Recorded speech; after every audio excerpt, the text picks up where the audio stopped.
अंतर्राष्ट्रीय महिला दिवस के अवसर पर वाराणसी की कमिश्नरी सभागार में पति जी बृजभूषण शर्मा और आईजी विजय मीणा के द्वारा जनपद में उत्कृष्ट कार्य करने पर 8 महिला पुलिस कर्मियों को सम्मानित किया गया, जिनमें महिला प्रकोष्ठ अधिकारी नीलम सिंह को आईजी और एडीजे के हाथों उत्कृष्ट कार्य करने पर पुरस्कृत किया गया। लगातार अपने सराहनीय कार्यों से लोगों का और प्रशंसा के बीच में अलग पहचान बनाने वाली जनपद की होनहार तेज तर्रार महिला सब इंस्पेक्टर नीलम सिंह को स्मृति चिन्ह देते हैं। उनके उज्जवल भविष्य की कामना की गई। इस अवसर पर स्कूल 78 लोगों को सम्मानित किया गया। वाराणसी कमिश्नरी सभागार में महिला दिवस पर मुख्य कार्यक्रम का आयोजन किया गया, जिसमें लोकरंग कार्यक्रम और नीति कार्यक्रम के रूप में प्रस्तुत किया गया। इस मुख्य कार्यक्रम में मुख्य अतिथि के रूप में एडीजी, आईजी, कमिश्नर व अन्य आला अधिकारी मौजूद रहे। पूरे कार्यक्रम होने के बाद महिलाओं को सम्मानित किया गया और बेटी पढ़ाओ बेटी बचाओ का नारा देकर सम्मानित किया गया और महिलाओं के प्रति हो रहे यूपी में भ्रष्टाचार खत्म करने के लिए कहा गया। मुख्य सभागार में 78 महिलाओं को सम्मानित किया गया, जिसमें मुख्य अतिथि के रूप में राज्य मंत्री रविंद्र जायसवाल व एडीजी, आईजी, कमिश्नर व अन्य आला अधिकारी के द्वारा भी सम्मानित किया गया। आज 8 मार्च को अंतर्राष्ट्रीय महिला दिवस मनाया जा रहा है और पूरे विश्व मना रही है। भारत में भी हर जिले में किया गया। उत्तर प्रदेश में 75 जिले में प्रदेश के यशस्वी मुख्यमंत्री माननीय योगी जी ने इस कार्यक्रम को ऑनलाइन किया था। उसी कड़ी में बनारस के अंदर भी अंतर्राष्ट्रीय महिला दिवस पर जो सरकार की योजनाएं हैं महिलाओं के लिए, उनका उद्यम करने के लिए उन विभागों द्वारा यहाँ डेमो कराया गया और साथ में जो सरकार जो महिलाओं ने समाज में अच्छा काम किया है उनका सम्मान किया गया है। लोगों से अपील किया गया कि यह जो हमारे घर की आधी आबादी हैं, इनको घर के अंदर न रख करके इनके बच्चों को पढ़ाया जाए और यह देश के लिए एसेट्स हैं, देश के पूंजी हैं।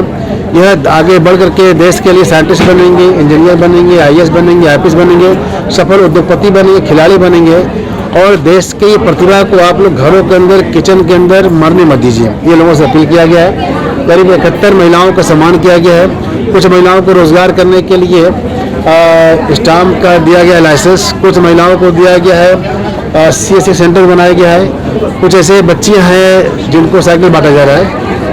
सर, आज क्या आप संदेश देना चाहेंगे महिला दिवस देशवासियों को? लोगों से मेरा अपील है कि ये जो हमारे भारत के अंदर हम आधी आबादी को पर्दा प्रथा के कुचक्र में घर के अंदर रखते हैं। वास्तव में भारत तो परंपरा रहा है कि महिलाओं का सम्मान पहले रहा है, पुरुषों के बाद में रहा है। सीता राम कहिए, लक्ष्मी नारायण कहिए, सीता माताओं का नाम पहले आता है। कुछ बीच में कुछ काल में जब मुगलों ने यहाँ पर हमला किया तो हमने घर की महिलाओं की रक्षा करने के लिए उनको बुरखे के अंदर और पर्दे के अंदर रख दिया। फिर हमारी 2, 4, 5 साल में पीढ़ियाँ बन गई तो हमने उसको परंपरा मानी। जब हमारी कुरीति थी, एक बचाव का मुद्रा था। लेकिन देश को आज़ाद हो गए 70 साल, अभी भी हम अपने घर की महिलाओं को एका करके कि नहीं हमारे यहाँ परंपरा है, यह तो परंपरा को तोड़ करके महिला पुरुष से कम नहीं है। इनको पढ़ने दीजिए, इनको जो भी व्यापार करना चाहे, खेलना चाहे, इनको आगे बढ़ाइए। मैं दर्शना सिंह, प्रदेश अध्यक्ष भाजपा महिला मोर्चा उत्तर प्रदेश। पूरे देश ही नहीं पूरे विश्व में अंतर्राष्ट्रीय महिला दिवस का आयोजन हो रहा है और मैं समस्त मातृशक्तियों को आज के दिन बहुत बहुत बधाई और शुभकामनाएं दे रही हूँ।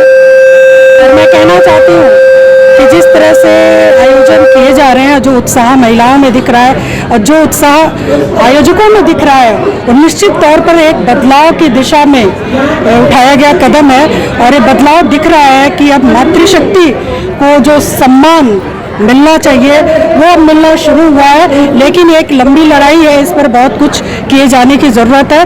और चूँकि आज अंतर्राष्ट्रीय महिला दिवस है तो महिलाओं के उपलब्धियों को याद करने का दिन है और आज महिलाएं हर क्षेत्र में नए कीर्तिमान स्थापित कर रही हैं, उपलब्धियां अर्जित कर रही हैं। मैं मेरी आगे के लिए बहुत बहुत शुभकामना कि वो इसी तरह उत्तरोत्तर आगे बढ़ें।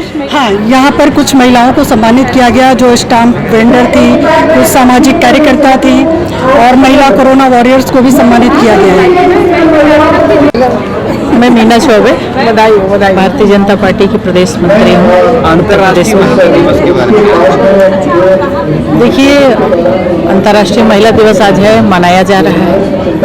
हमारे देश के श्रद्धेय प्रधानमंत्री जी द्वारा बेटी बचाओ बेटी पढ़ाओ का जो आगाज हुआ है, उसके साथ ही उत्तर प्रदेश के माननीय मुख्यमंत्री जी द्वारा जिस तरह से मिशन शक्ति का जो नवरात्र के समय में उद्घाटन हुआ था और लगातार मिशन शक्ति का आगाज हो रहा है। मिशन शक्ति विभिन्न क्षेत्रों में काम कर रही है, महिला हेल्प डेस्क के रूप में या अन्य विभिन्न क्षेत्रों में। तो निश्चित रूप से हमारी सरकार तो मिशन शक्ति का प्रत्येक दिन सेलिब्रेट कर रही है नारी सशक्तिकरण के रूप में, आधी आबादी के चिंतन को देख करके, आधी आबादी के कल्याण को लेकर के।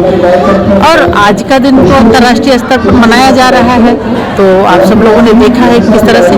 वैसे तो भारत भाव जो है हमारे पूरे विश्व में अगर आप देख सकते हैं तो विश्व में संपूर्ण जितना सभी देश है, सभी में एक भारत ही ऐसा है जिसको मातृभाव के रूप में, भारत माता के रूप में कोया था। तो यहाँ तो मातृशक्ति यत्र नारस्तु पूज्यन्ते रमन्ते तत्र देवता, यहाँ तो नारियों की पूजा ही होती है, शक्ति स्वरूपा ही है और निरंतर आगे भी बढ़ रही है। श्रद्धेय प्रधानमंत्री जी के जो बेटी बचाओ बेटी पढ़ाओ का जो वो है, उसको लेकर के शिक्षा के साथ में, उसके सुरक्षा के साथ में, स्वावलंबन के साथ में विभिन्न आयामों को लेकर के नारी सशक्तिकरण हो रहा है और नारी आगे बढ़ रही है। क्या संदेश देना चाहेंगे आप महिलाओं को? देखिए, मैं तो इतना जानती हूँ कि अपना गोल खुद ही महिलाओं को लेना होगा, अपने लक्ष्य को साधना पड़ेगा, अपने को खड़ा करना पड़ेगा। वो शिक्षित हो, स्वावलंबी हो, उसके टोटे में धन हो ताकि वो कहीं किसी पर आश्रित न रह सके। तो इस बात का महिलाओं को, लड़कियों को, बेटियों को, सबसे बड़ी बात है बेटियों को अपनी सुरक्षा की चिंता न करके अपने शरीर सौष्ठव को भी ध्यान रखना पड़ेगा। तो ये कुल मिलाकर के देखेंगे कि महिलाओं को जो है शिक्षा, सुरक्षा, सम्मान भी उसको बहुत प्रिय है, उसके सम्मान के साथ कहीं भी कोई खिलवाड़ ना हो। तो उस चीज सर्वांगीण रूप से देखा जाए तो नारी शक्ति की जो भारतीय जरूरत है, उस चीज को हम यहाँ आज के कार्यक्रम के द्वारा प्राप्त कर रहे हैं और निश्चित यह बातें आगे बढ़ेगा और नारी सशक्तिकरण होगा और आगे बढ़ेंगे। आधी आबादी जिस तरह से है पूरे, अगर 125 करोड़ के देश में देखेंगे तो अभी हम भी बहुत लक्ष्य बाकी है, अभी हमारा गोल बाकी है, अभी और आगे बढ़ना है।